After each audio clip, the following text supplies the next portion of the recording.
Saudara-saudara yang terkasih dalam Tuhan Yesus, kita ucap syukur kepada pimpinan dan juga berkat yang telah Tuhan berikan. Kita bersama lagi di dalam renungan harian kita pada saat ini. Mari kita berdoa. Allah Bapa di syurga, kami bersyukur kepadamu, pimpinanmu Tuhan yang begitu baik. Kami bersyukur karena Tuhan menyertai di dalam renungan firman Tuhan ini. Kami berserah dalam nama Yesus. Amin. Judul firman Tuhan kita pada saat ini adalah Jauhi Dogfish. Ayat renungan pula di dalam Matius 7 ayat 6. Firman Tuhan berkata, "Jangan kamu memberikan barang yang kudus kepada anjing, dan jangan kamu melemparkan mutiaramu kepada babi, supaya jangan diinjak-injaknya dengan kakinya, lalu ia berbalik mengoyakkan kamu." Untuk mengatakan bahwa kita harus menyambut dan membuka pintu rumah kita kepada semua orang bukanlah satu perkara yang paling bijak untuk dilakukan. Mari kita menghadapi semua ini. Terdapat beberapa orang yang sangat jahat di luar sana dan kita harus menjadi cerdik seperti ular, tulus seperti merpati. Di dalam Matius 10 ayat 16. Dalam berurusan dengan orang lain. Inilah yang harus kita perhatikan pada saat ini. Kita harus menjauhi banyak perkara, tetapi kita harus juga menjadi cerdik di dalam berperkara, melaksanakan sesuatu. Ini yang harus kita perbuat di dalam kehidupan keluarga kita. Saudara-saudara yang terkasih dalam Tuhan Yesus.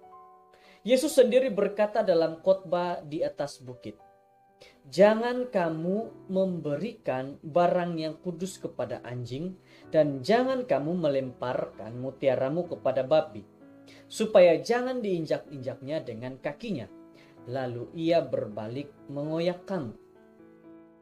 Kalau kita perhatikan di dalam ayat yang telah diberikan kepada kita, kita disuruh untuk lebih berhati-hati, lebih melihat sekeliling kita, sekitar kita. Jangan bertindak, orang bilang, terburu-buru di dalam melaksanakan segala sesuatu. Terdapat beberapa orang yang datang ke gereja karena mereka tahu bahwa orang-orang di sana selalunya pemurah. Para individu ini kemudian menceritakan sebuah kisah sedih dan mengharapkan beberapa jenis bantuan dengan serta-merta. Walaupun benar bahwa mereka mungkin memerlukan bantuan, namun adalah lebih baik jika pastor dan para anggota pemimpin gereja melakukan beberapa pemeriksaan latar belakang orang tersebut terlebih dahulu. Kita harus berhati-hati. Memang kita dalam gereja terbuka membantu semua orang. Tetapi saudara-saudara yang terkasih, mari kita berhati-hati, jangan sampai kita pula yang terkena dengan keadaan yang tidak baik.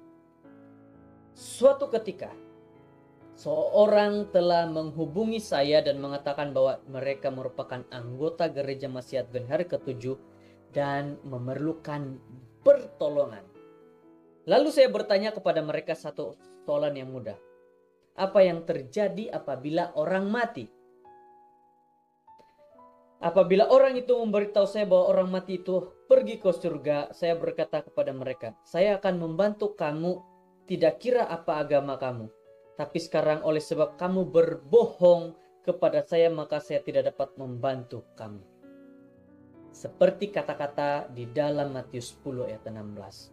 Cerdik seperti ular, tulus seperti merpati. Inilah yang terjadi dalam kita membantu seseorang. Jangan kita mendengar, oh orang ini memerlukan bantuan, oh dia gereja Seventh-day Adventist. Saudara-saudara, selidiki agar kita tidak terkena tipu helah dari sebanyak orang. Banyak orang yang akan menggunakan nama gereja untuk meminta simpati. Mereka berharap dibantu walaupun mereka bukan anggota. Jadi saudara-saudara, kita berharap dan firman Tuhan pada saat ini memberi nasihat. Berhati-hati, orang sedang menggunakan atau menipu dengan berbagai cara. Jadi, sebagai peraturan umum adalah tidak baik untuk memberi uang kepada siapapun yang memerlukan. Jika seorang itu memerlukan makanan, bawa mereka ke pasar, belikan mereka makanan. Jika seorang perlu makanan, bawa mereka ke restoran dan bayar makanan mereka. Kita mau menjadi penata layanan yang baik bagi uang kita, dan kita bertanggung jawab terhadap uang yang kita berikan kepada orang lain. Bertanggung jawab atas uang kita yang kita berikan, bantu kepada orang-orang di luar sana. Saudara-saudara yang terkasih, bermurah hati kepada ikan-ikan malang yang berenang ke tempat kita ialah saluran di mana Tuhan membawa berkat ke dalam hidup kita. Cuma marilah kita pastikan bahwa uang dan pertolongan itu menghasilkan berkat juga. Mari pada saat ini saudara-saudara yang terkasih, kalau kita seorang yang bermurah hati, mau menolong kepada siapapun, mari kita coba ketahui bagaimana uang yang kita serahkan itu pakai, dan pastikan uang yang kita gunakan itu benar-benar menjadi berkat kepada mereka. Jadi saudara-saudara yang terkasih dalam Tuhan Yesus, mari kita pada saat ini